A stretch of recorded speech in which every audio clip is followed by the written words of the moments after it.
हमारी पहली तो बात नहीं पहुंची, पड़ोस तक भी आपके और पहुंचानी कहाँ, एक तो लखनऊ पहुंचाने और दूसरी कहाँ पहुंचानी, दिल्ली तो पहुंच ही गई, दिल्ली की बात नहीं, अपने विरोधियों के दिलों तक पहुंचानी ताकि उनके दिलों की धड़कन बढ़नी शुरू हो जाए। बोलो भारत माता की, भारत माता की। धन्यवाद साथियों। आदर और सम्मान के योग्य हमारे इस कार्यक्रम के बहुत खूबसूरत कार्यक्रम के अध्यक्ष आदरणीय राम कुमार जी, संयुक्त रूप से अध्यक्षता कर रहे हैं हमारे ज्ञानेंद्र जी, योगेंद्र जी, और हमारे व्यापार मंडल के अध्यक्ष अशोक जी, हमारे भारतीय जनता पार्टी के गंगो विधानसभा से प्रत्याशी चौधरी किरण सिंह जी, हमारे वेदभूषण गुप्ता जी, पत्रकार साथियों और इस सभागार में उपस्थित हमारे सभी भिन्न भिन्न कस्बों से आए सम्मानित व्यापार भाइयों, बहुत ही अच्छे शब्दों में आप लोगों के विचार सुनने को मिले और मुख्य आप लोगों ने अपनी भावना को व्यक्त करते हुए राष्ट्रवादी व्यापारी सम्मेलन इस कार्यक्रम का नाम दिया, जो वास्तविक रूप से वो इस बात की दिशा देने का काम कर रहा है कि जिस प्रकार से काम भारतीय जनता पार्टी के एजेंडे पर काम होता है, उसी विचारधारा के साथ आप लोगों ने इस कार्यक्रम का नाम देकर के ये साबित करने का काम किया है कि हम देशभक्त बहुत बड़े हैं।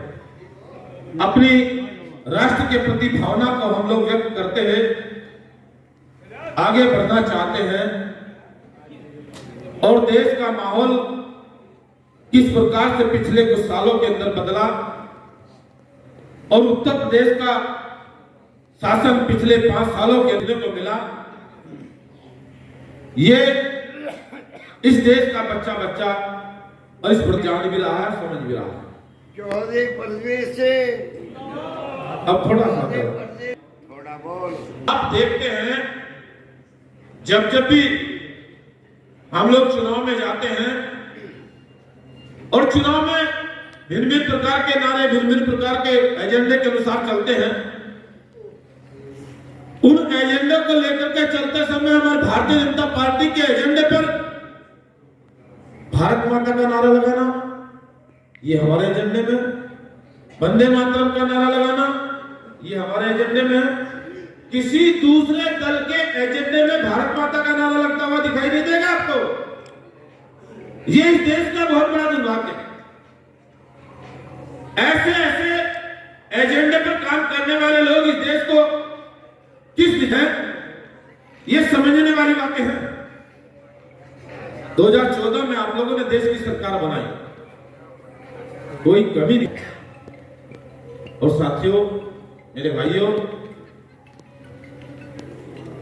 आदरणीय मोदी जी ने इस देश के लोगों को का काम किया है, यह साबित उन्होंने करने का काम किया है कि देश के लोग कैसे काम कर सकते हैं या हमारे देश का प्रधानमंत्री किस प्रकार से काम कर सकता है, देश का गौरव कैसे बढ़ाया जा सकता है, देश का मान सम्मान ऊंचाइयों तक कैसे पहुंच सकता है, भारत देश का नाम विश्व पटल पर कैसे दिया जा सकता है, ये हमारे मोदी जी के आने के बाद ही हम लोगों को अनुभव हुआ है। पहले पता नहीं चलता था कौन प्रधानमंत्री कब किस देश में गया, कब वहां से गया, कब आया, कुछ पता नहीं चलता था। क्या उनकी नीति, क्या उनकी नीयत, क्या उनके कार्यक्रम, क्या उनकी योजना, केवल गए और आए।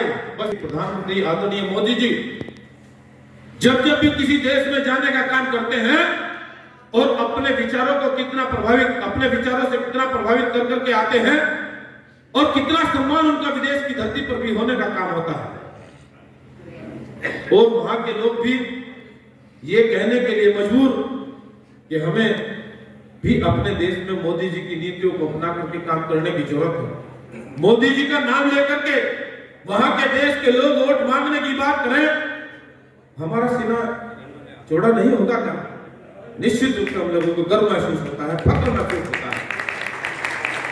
ऐसे व्यक्तित्व को अगर हम कहीं से किसी कोने से कमजोर करने की बात करने लग जाएंगे तो हमारे लिए बड़ी चिंता का विषय हो जाएगा।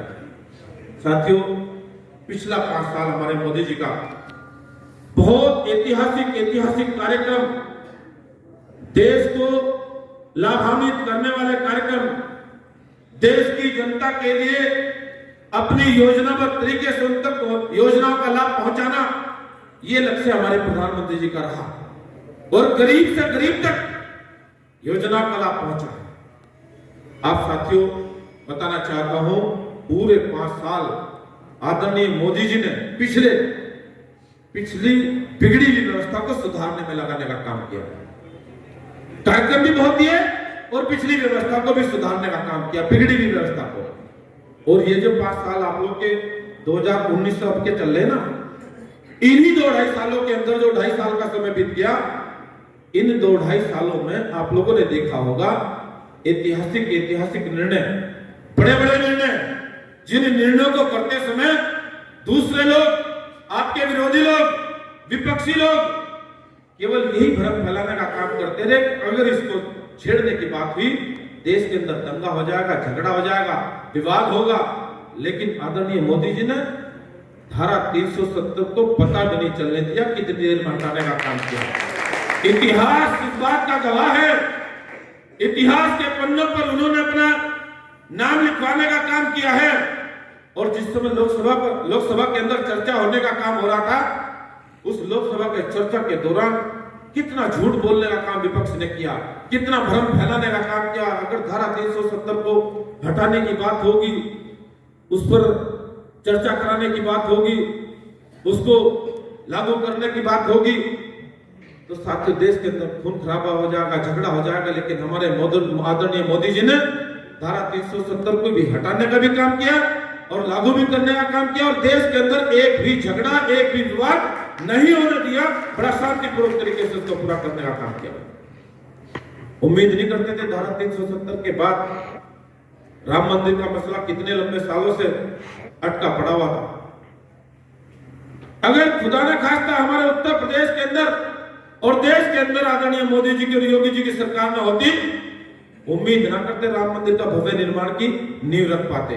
कोर्ट भले निर्णय दे देता, उम्मीद नहीं करते, लेकिन ये भी हम सब लोग का सौभाग्य है कि हम लोग के समय में राम मंदिर की नींव रखी गई।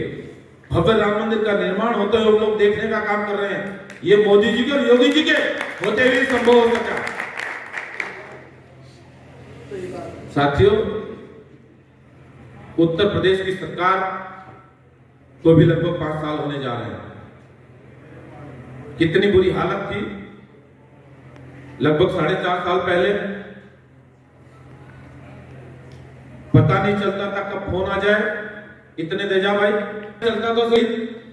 पता नहीं चलता था गले से चैन किस समय धमकी आ जाएगी। पता नहीं चलता था किस महिला के साथ क्या घटना हो जाएगी। पता नहीं चलता था कब कहां किसकी हत्या हो जाएगी।